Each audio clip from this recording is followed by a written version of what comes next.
Yeah, so episode 2, Tales from the Wild.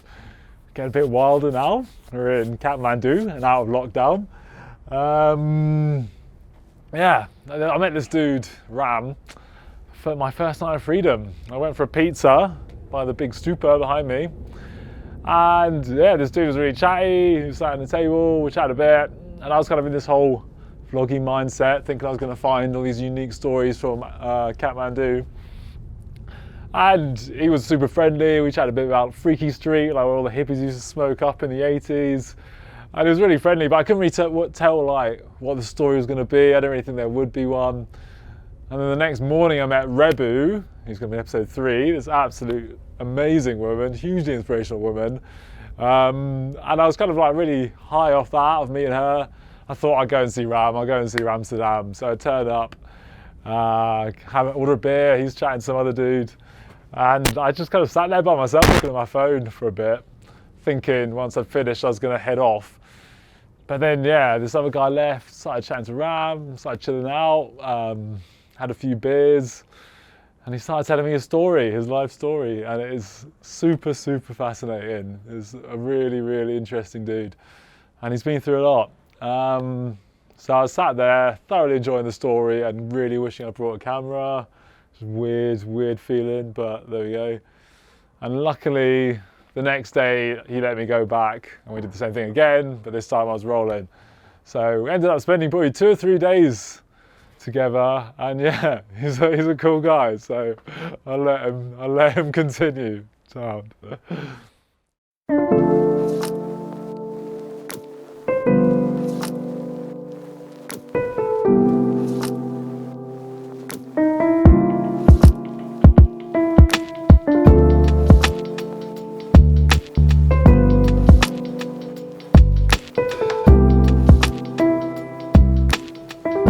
My name is Ram, you know that. You know, so what do you want to know more than, like, I was born in Janakpur, My father died when I was 5 years old. Then my mom moved to the mountains, the place called Solukhumbu, where I was raised up. When I was at the age of 9, one of our village guy, promised me a better job in Kathmandu. So I ran away from my village with him to Kathmandu for a better job. I worked for him for a year and a half, and finally I decided I want to go back to my home. Then I asked for my salary, and instead of paying me and sending me home, he just kicked me out, with nothing.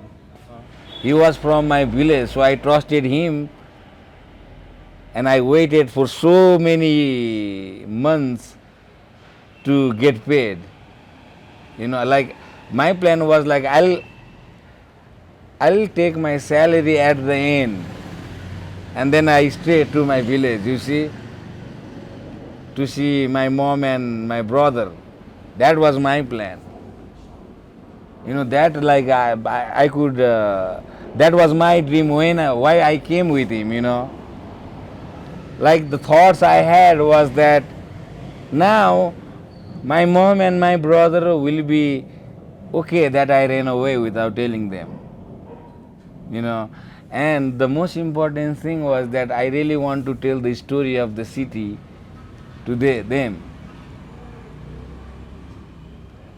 Because when I came to Kathmandu with this guy, that was the first time in my life I have taken the bus. That was my first ride on the bus.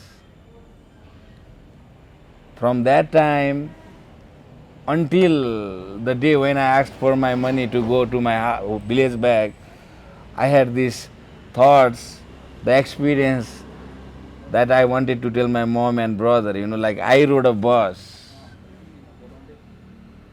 We walk so much in this village, We should go to city, we didn't have to walk. City has a lot of bus. That's what I wanted to tell them, City has a lot of momos that you guys never ate. So start working, collect money, let's go to have momo in city. You know, that's what I wanted to tell them.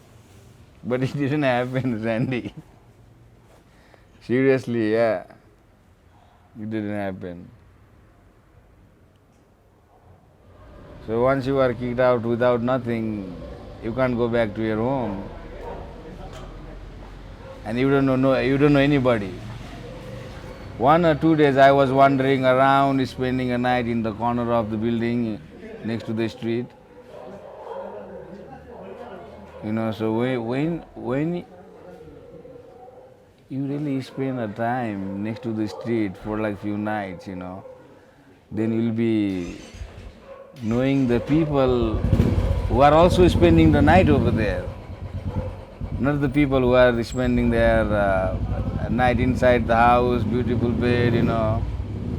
So then, like, I saw a couple of beggars. So then I started walking with them. I started talking with them, you know. So I started with living my life with them. We need dinner. So for that we need to beg. But sometimes, like, you can't beg enough for your food, you see. But one of your friend made more money by begging. So sometimes he would buy you the dinner because he's happy because he made more money, you see. So we used to share around like that with the person who doesn't beg enough for his food. So that's how I spent my like 2 years.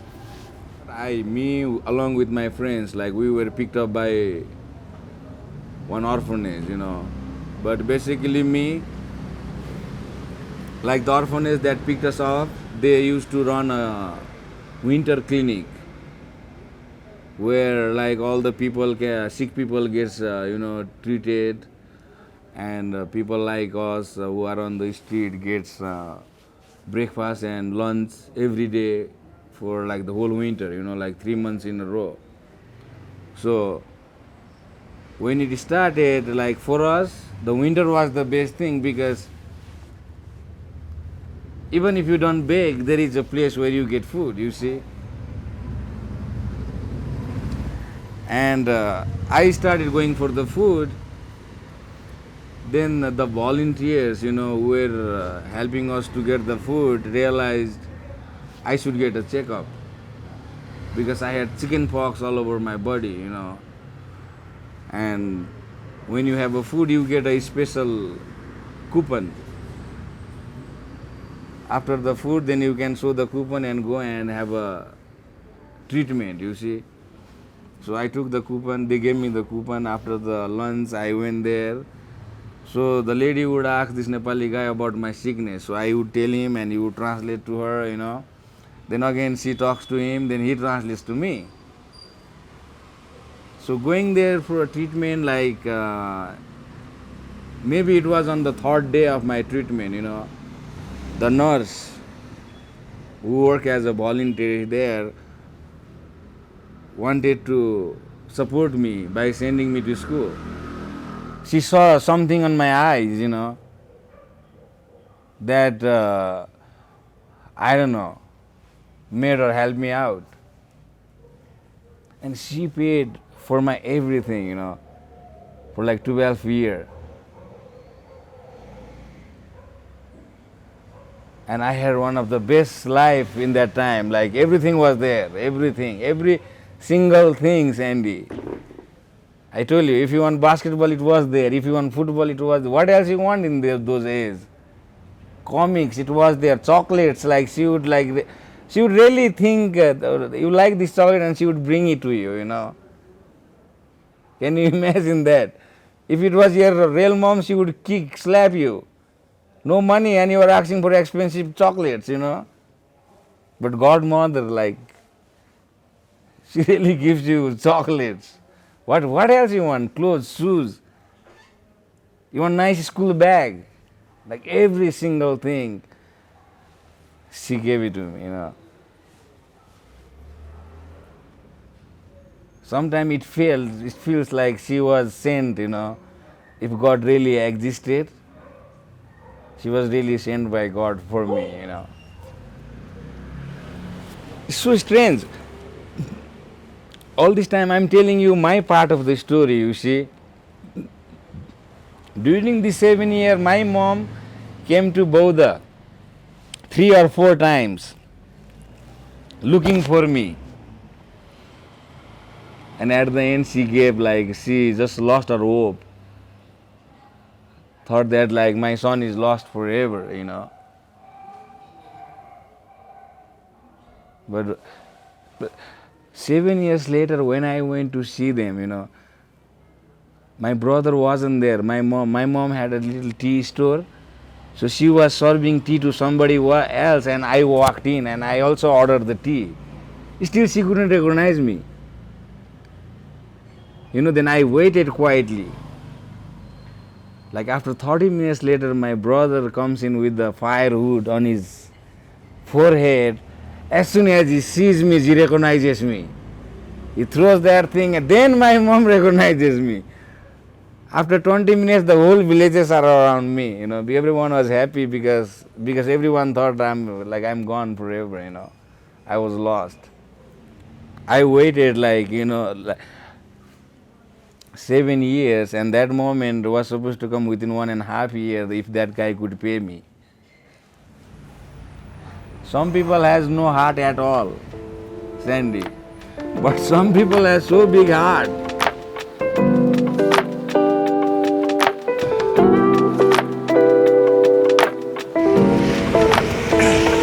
The thing is, I don't know why I'm so shy when the camera is there.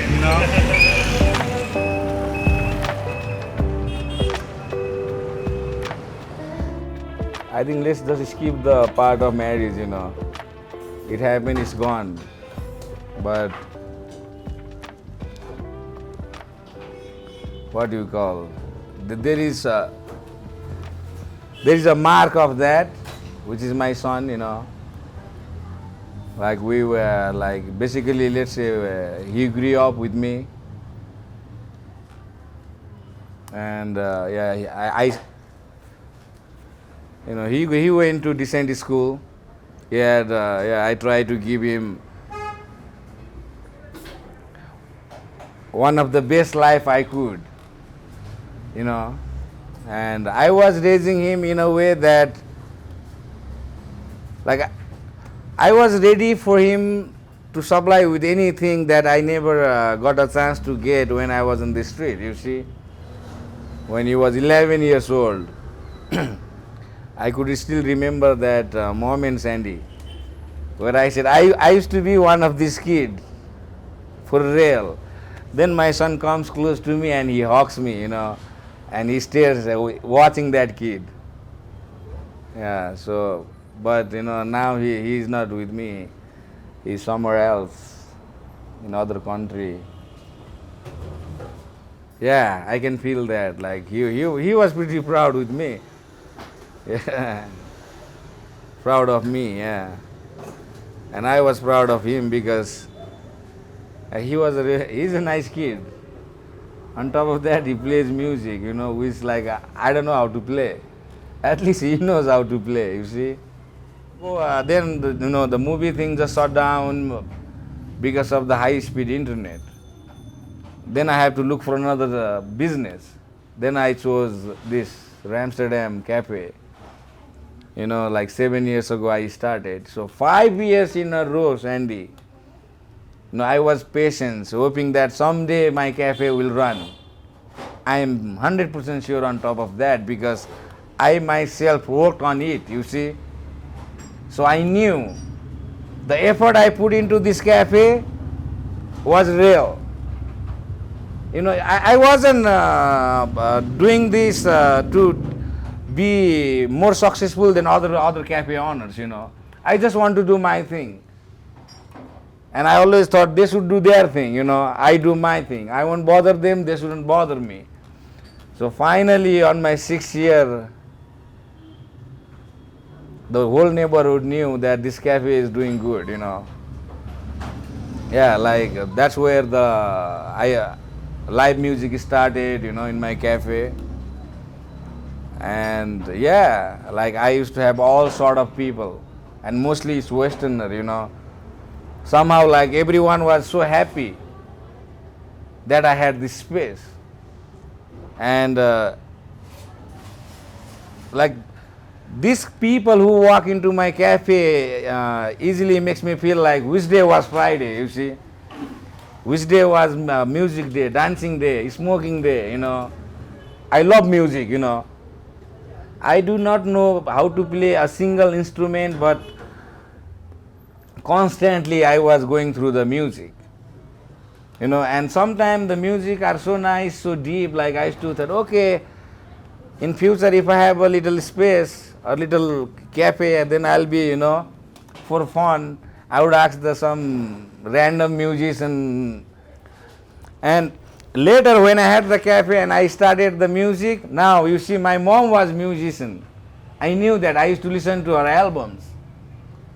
But the time has came into my life that I could see her playing live. That music in a place where I designed. Isn't that strange? On the side my son is also playing, you see. And I feel like I was the only audience watching them. Both of the loved ones are on the stage, nobody's there, you know. You just think how it feels. Everything happened without planning. I never did the music things thinking, okay, my mom plays music and all this. It was never like that. It just, the puzzle thing came into places, you know. That I think everyone should listen to that song by my mother called Those Boys on Spotify. And that song has some of the experience that my mother had with me when I was on the street, or when she was helping me up, you know. So out of our so many songs, that's I think one of my favorite, yeah. Those Boys. And Those Boys means one of them is me, you know. Yeah. So make everybody listen to that song, Sandy. She will be so happy. They're zipping, they're flipping, they're hopping about, they're skipping, they're tripping, you can hear them shout. Those boys, those boys. They're playing in the woods and climbing up trees, they're digging up worms and taking a leak. Oh, those boys, yeah, those boys.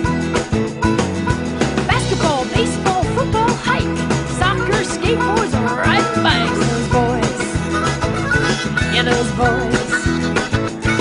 They're laughing, they're crying, they're running around, they're jumping, they're crashing, they're lying on the ground. Those boys, oh, those boys. Well, some Yeah. Oh, I hope you enjoyed that. I'm really glad I got to know Ram, got to spend these days with him. He's a super lovely dude, really. If you're ever in Kathmandu, I implore you to go and check out Ramsterdam. It's a cool place. Fridays is live music days, live music night. He's moving at the moment, so it's going to be a little bit chaotic for the next few weeks, but the new place is going to have a garden, so that's good. Chill in the garden. Yeah, I feel like I learned a lot from that. I mean, clearly people who are in that situation begging on the streets are there through no fault of their own, but somehow our brains, I think, are good at tricking us into feeling like the reason we're in our vans or, you know, driving around these countries in a taxi or whatever is because somehow we've made good choices and they've made bad choices or taken too many drugs or whatever, and clearly that's bullshit. But hearing of such a vivid first-hand accounts of just how easily that can all change is sobering and I guess inspiring. I don't know. Yeah, it's interesting. It's cool. Learning shit. Yeah. Next episode should be out soon.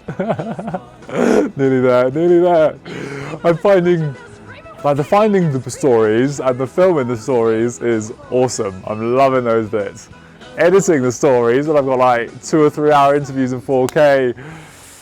And my laptop, I've got the new M1 MacBook, it's supposed to be amazing. Still kind of struggling with the 4K. Like the new Sony files are huge. So I hope they look good. I hope this 10-bit is doing something for you, because fuck me, it's a pain in the ass to edit. But no, I'm psyched. I'm loving having more excuses to film, having more reasons to get the camera out. I mean, I should be psyched all the time anyway, but this is really focusing some of my creativity. Woo. Anyway, I hope you're good. I've got a light here as well. I don't know, is it doing anything? I can't even tell. I've been watching loads of YouTube videos about cinematic lighting, and I'm hoping on the mountain I'm going to be super psyched to try and light everything as cinematically as possible. The weather forecast at base camp is currently like -25. On the summit it was -45 yesterday, I think. So there is a small chance I'm going to get there and just be like, I'm never coming out of the sleeping bag. It's not happening. Cinematic lighting or not. So I don't know, we'll see how the motivation stays when the temperatures drop. All right.